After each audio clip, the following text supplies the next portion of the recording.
Between jobs, taxes, and trade, there are a lot of economic issues that Americans are thinking about ahead of the next presidential election. But there's another major financial priority among voters, too. Recent polling from Americans for Financial Reform shows that voters in both major parties support more finance industry regulation. But the former CEO of the world's second largest stock exchange says that isn't necessary. The financial industry is quite heavily regulated, right? If you go to a major bank, they have regulators who are resident at the bank. Physically, that's where they come to work every day. In his new book, Market Mover, Lessons from a Decade of Change at NASDAQ, Greifeld writes that good regulation is an essential feature of modern markets. However, in an interview with Newsy, he said there's enough of that already. If you educated the consumer about the amount of regulations there today, you'd probably come up with a different answer.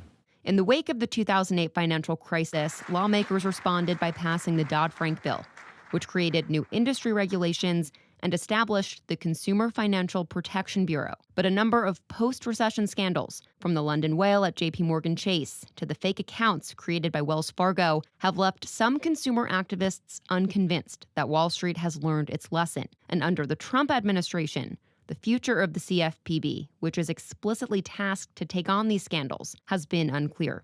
Meanwhile, several Democrats running for president, including Senators Elizabeth Warren and Bernie Sanders, have released plans to reform Wall Street. Both would reinstate a version of the Glass-Steagall Act, a post-Depression-era law separating investment banking from commercial banking that was repealed in 1999. Do you think this is just sort of like an eternal side effect of the Great Recession, or do you think there are other things that are making voters feel that way?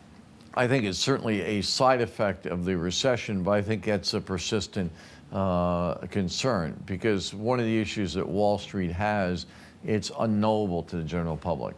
And when something is unknowable, then people will naturally come to somewhat nefarious conclusions in terms of what they're about. Over the past few months, there's been a lot of talk of another recession looming. Between trouble in the manufacturing sector and unpredictable trade negotiations, people from Wall Street to Washington were sounding the alarm. But Greifeld believes the U.S. is in a good spot right now. What I say to people is recognize these are good times, right? It's hard to recognize good times when the good times are happening. So the markets are saying we're relatively stable, and we're stable at a high level. So I feel good about things.